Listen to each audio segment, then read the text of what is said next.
বাংলা সাহিত্যের আদি নিদর্শন চর্যাপদ, কিন্তু ইংরেজি সাহিত্যের আদি নিদর্শন কি?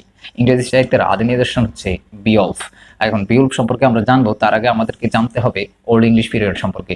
ওল্ড ইংলিশ পিরিয়ড এর স্থায়িত্ব কালটা কতটুকু ছিল? স্থায়িত্ব কাল ছিল হচ্ছে 450 টু 1066, মানে 450 থেকে 1066 সাল পর্যন্ত ছিল কি ওল্ড ইংলিশ পিরিয়ডের সময়কাল।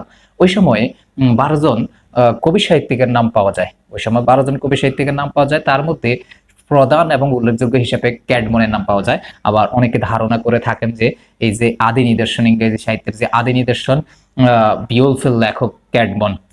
যদি আপনার অপশনে ক্যাডমন না থাকে, অপশনে যদি ক্যাডমন না থাকে, তাহলে আপনাকে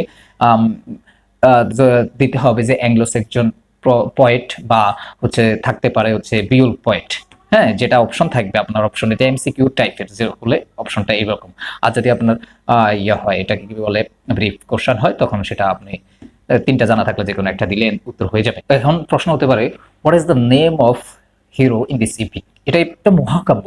মহাকাব্য শুনতে কার না ভালো লাগে? আমি মনে করি ইংরেজি বিভাগের স্টুডেন্ট ছাড়াও যারা আছে তারা মহাকাব্য শুনতে পছন্দ করে, এবং মহাকাব্য একটা মানে শোনার একটা আগ্রহ থাকে। তো এই মহাকাব্যের নায়ককে, মহাকাব্যের নায়কটা হচ্ছে বিয়ল্ফ। তো এই বিয়ল্ফ ছাড়াও আরো দুইটা গুরুত্বপূর্ণ ক্যারেক্টারের নাম আমি বলি, সেটা হচ্ছে রদগার। হি ওয়াজ a king on this epic.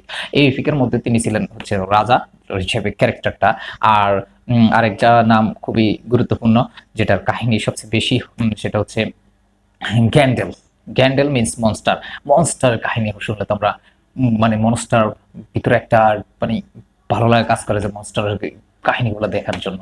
তো ঠিক আছে, এই যে বিউলফ সম্পর্কে আমরা জানবো বিস্তারিত, কিন্তু তা এই যে আমাদের ওল্ড ইংলিশ পিরিয়ড সম্পর্কে একটা ধারণা অবশ্যই থাকতে হবে, বিশেষ করে যারা ইংরেজি বিভাগের স্টুডেন্ট, তাদের জন্য তো অবশ্যই এটা ধারণা রাখতেই হবে। বিউলফ সম্পর্কে আমরা পরবর্তীতে বিস্তারিত জানবো।